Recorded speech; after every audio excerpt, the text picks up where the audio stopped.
యేసయ్యా కనికర పూర్ణుడా, మనోహర ప్రేమకు నిలయుడా, నీవే నా సంతోషగానము, సర్వ సంపదలకు ఆధారము, నీవే నా సంతోషగానము, సర్వ సంపదలకు ఆధారము. యేసయ్యా కనికర పూర్ణుడా, మనోహర ప్రేమకు నిలయుడా.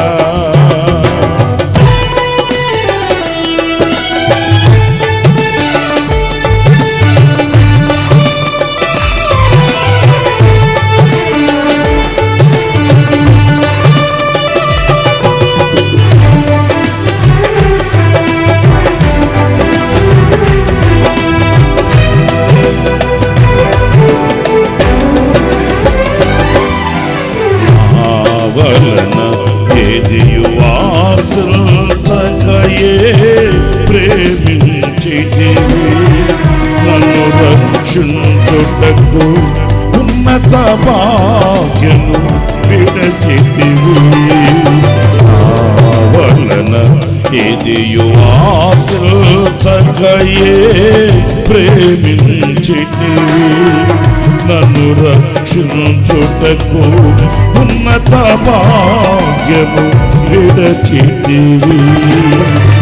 సిలువ మానుపై రక్తము కార్చి రక్షించితివి, శాశ్వత కృప పొంది జీవితును ఇక నీ కొరకే.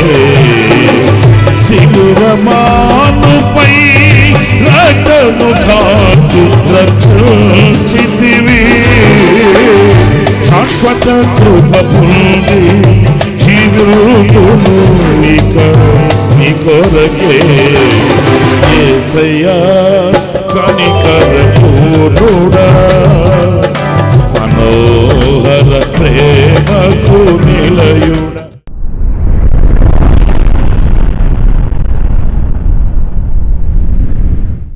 Praise the lord. ప్రభువైన యేసుక్రీస్తు నామములో మీ అందరికీ మా హోసన్న మినిస్ట్రీస్ తరపున హృదయపూర్వకమైన వందనాలు తెలియపరుస్తున్నాను. ప్రభు మిమ్మల్ని ఆశీర్వదించి దీవించునుగాక. ఈ పూట పరిశుద్ధ గ్రంథంలో నుంచి భక్తుడైన యాకోబు రాసిన పత్రికలోని కొన్ని విషయాలు మనం ధ్యానిద్దాము. ప్రాముఖ్యంగా 5వ అధ్యాయం 9వ వాక్యాన్ని నేను చదువుతున్నాను, జాగ్రత్తగా మీరు ఆలకించండి. సహోదరులారా, మీరు తీర్పు పొందకుండా నిమిత్తము ఒకని మీద ఒకడు సణగుకుడి. ఇదిగో న్యాయాధిపతి వాకిట నిలిచియున్నాడు. ప్రియులారా, ఈ వాక్య భాగంలో మన ప్రభువు ఒక న్యాయాధిపతి, ఆయన వాకిట నిలిచి ఉన్నాడు అనే మాట మనం గమనించినప్పుడు ఆయన ఎంతో దూరాన లేడు, ఆయన సమీపముగా ఉన్నాడు. వాకిట నిలిచి ఉన్నాడు అని అంటే ఆయనకు మనకు ఎంత దూరం ఉంటుంది? ఒక అడుగు వేస్తే ఆయన లోపలికి వస్తాడు, లేదా మనము ఒక అడుగు వేస్తే మనం బయటికి వెళుతాం.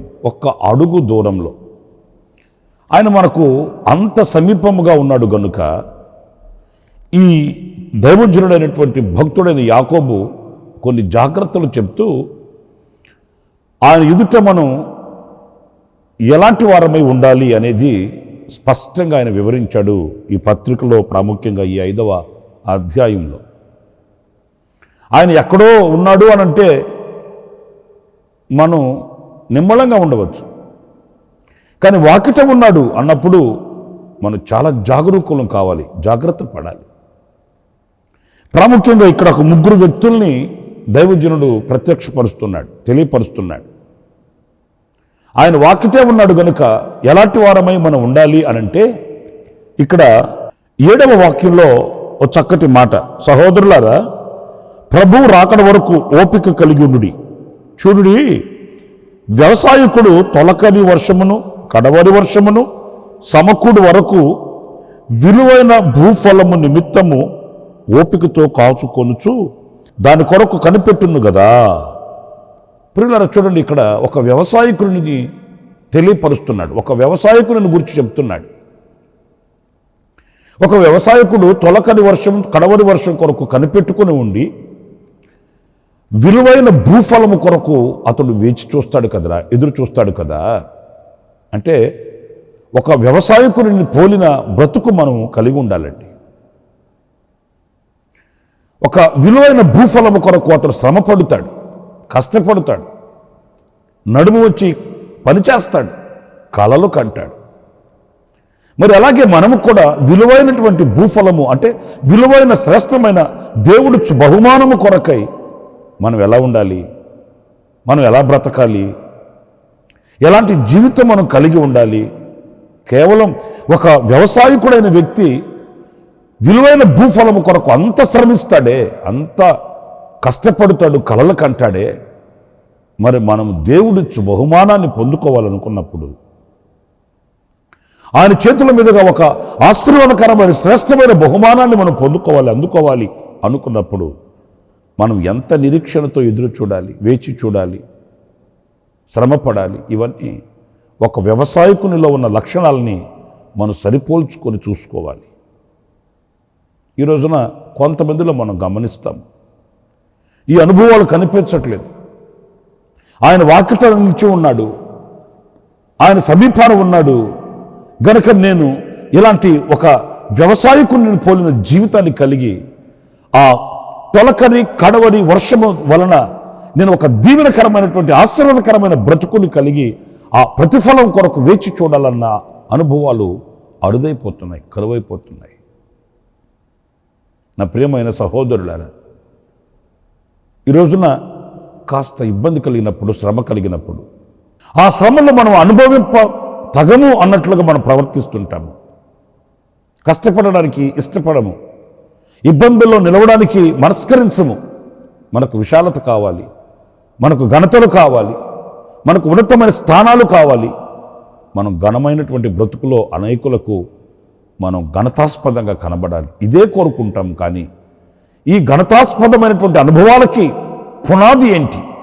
మనం ఒక శ్రమపడిన అనుభవాలలో, మనము కనిపెట్టే అనుభవాలలో, కాచుకున్న అనుభవాలలో, మన ప్రభు యొక్క ఆగమనమున కొరకై మనం వేచి చూడాలన్న కాంక్ష ఉండట్లేదు. అన్నీ త్వరితగతులు జరిగిపోవాలి.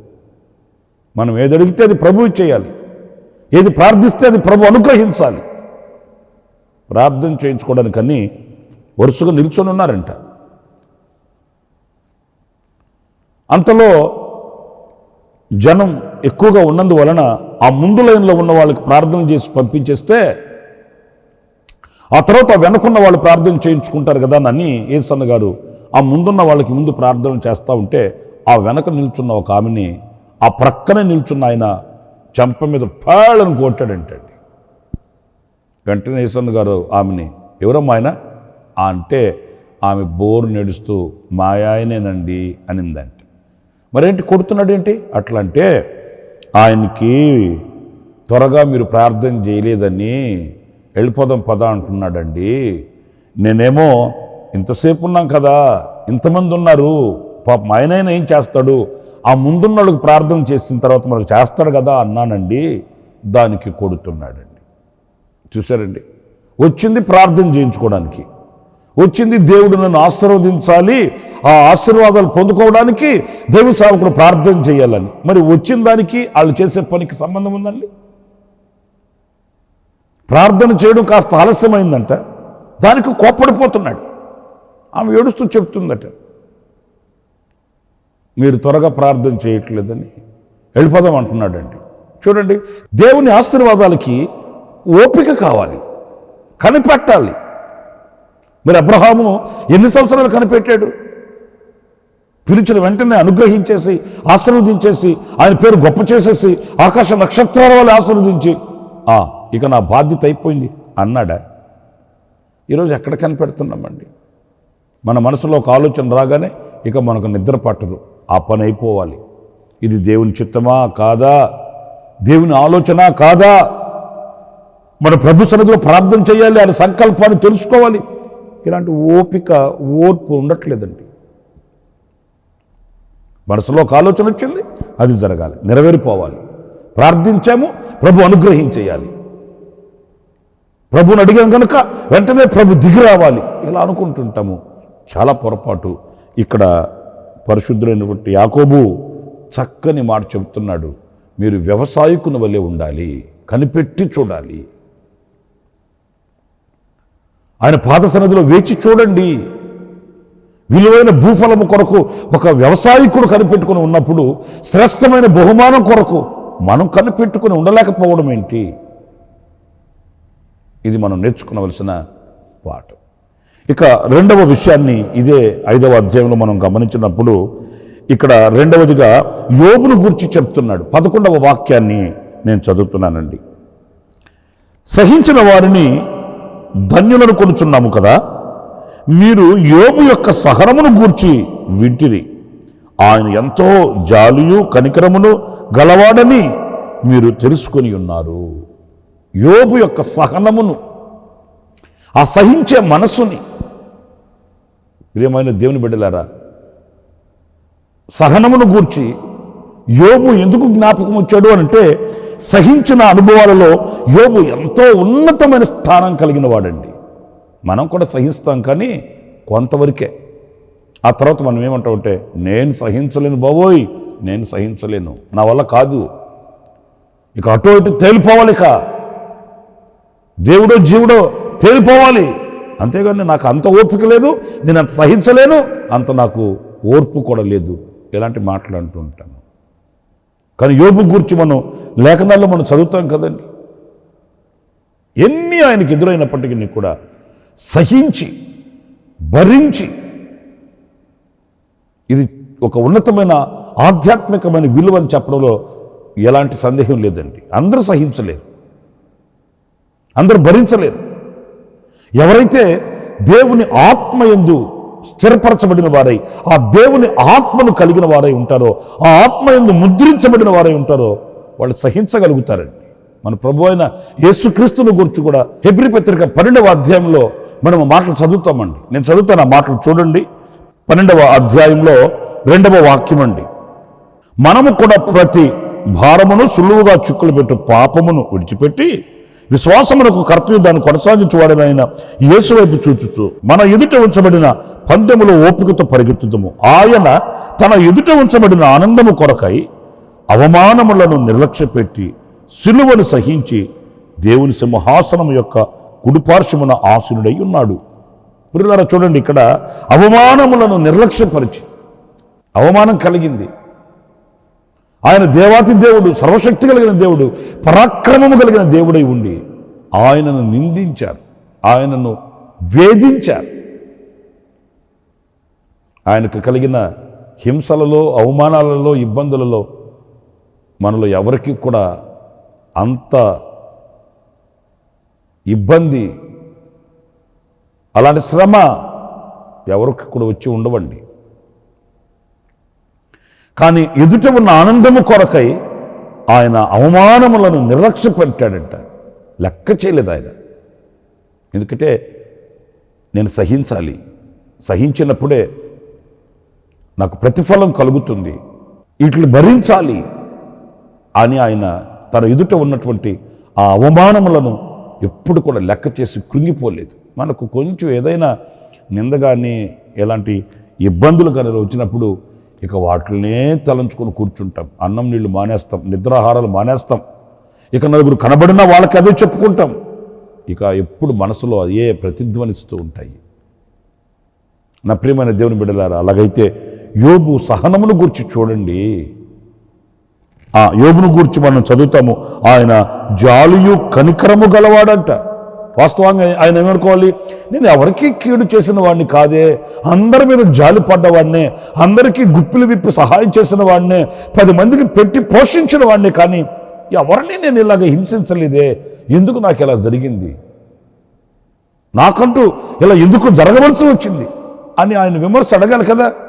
కానీ ఆయన ఎన్నడూ కూడా ఆ ధోరణికి వెళ్ళలేదండి. ఎన్నడూ కూడా అలాంటి మనస్తత్వం కలిగిన వాడు కాదండి.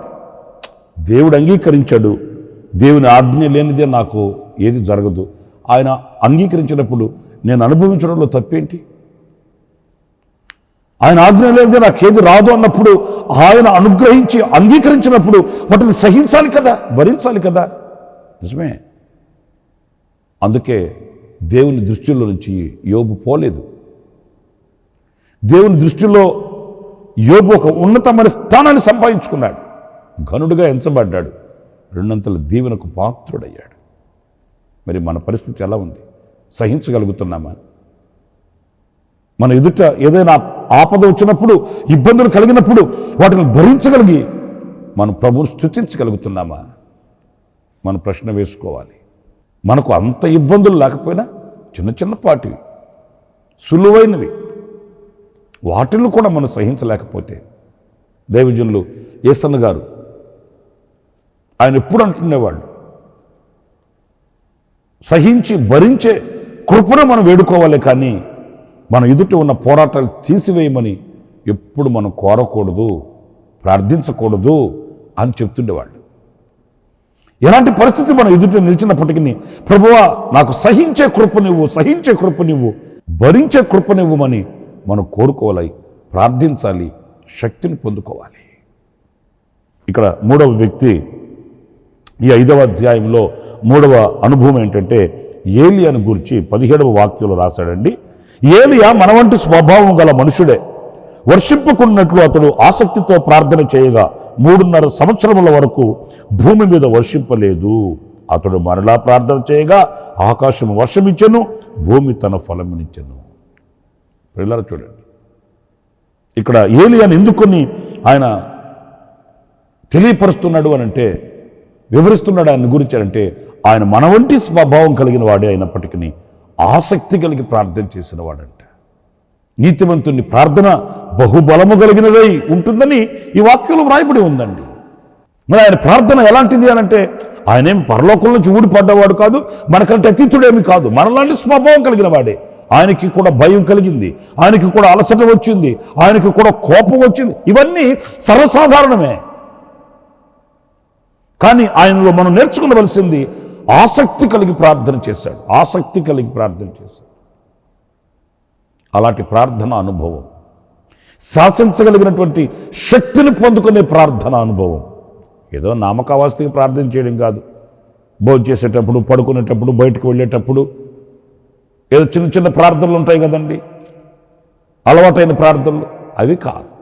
శాసించుటకు కావలసిన శక్తిని పొందుకునేంత ప్రార్థన.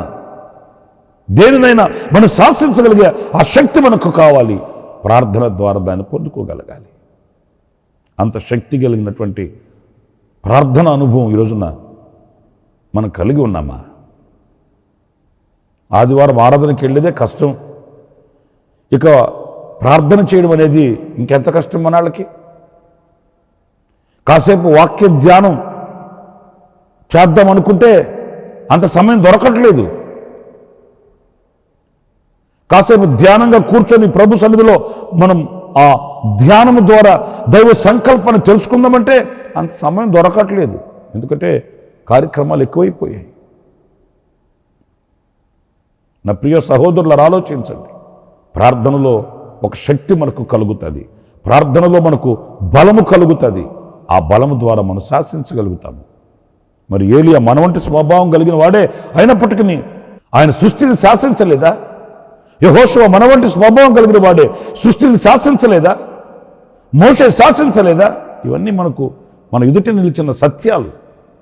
కానీ ఆ స్థితికి మనం చేరుకోలేకపోతున్నాం, ఆ స్థితికి మనం వెళ్ళలేకపోతున్నాం, ఆ ప్రార్థన ఆసక్తిని మన గుండెల్లో మనం అలవర్చుకోలేకపోతున్నాం. 3 వ్యక్తుల్ని ఈ వాక్యంలో మనం ధ్యానిస్తూ వచ్చాము. వ్యవసాయకుడు, యోబు, ఏలియా. వారి వలె వారి అనుభవాలలో మనం పాలిభాగస్థులమై మనం సిద్ధపడాలి. ఎందుకంటే ఆయన వాకిటి దగ్గరే ఉన్నాడు, మనకు ఆయనకి ఎంతో దూరం లేదు గనుక సిద్ధపడాలి, ఇలాంటి అనుభవాలు అలవర్చుకోవాలి. అలాంటి కృప దేవుడు మనందరికీ అనుగ్రహించునుగాక. తలలోంచండి, చిన్న ప్రార్థన. జీవాధిపతి అయిన ప్రభువా మీకు వందనాలు నాయనా. మా పితరుడు యాకోబు రాసిన మాటల్ని మేము ధ్యానించుకుంటూ వచ్చాము స్వామి. మీరు వాకిటి దగ్గర నిలిచి ఉన్నారు. మిమ్మల్ని మేము ఎలా ఎదుర్కోవాలి, ఎదుర్కొనుటకు ఎలా మేము సిద్ధపడాలి? 3 వ్యక్తులు మా ఎదుటి పెట్టారు. వ్యవసాయకుల వల్లే, యోబు వల్లే.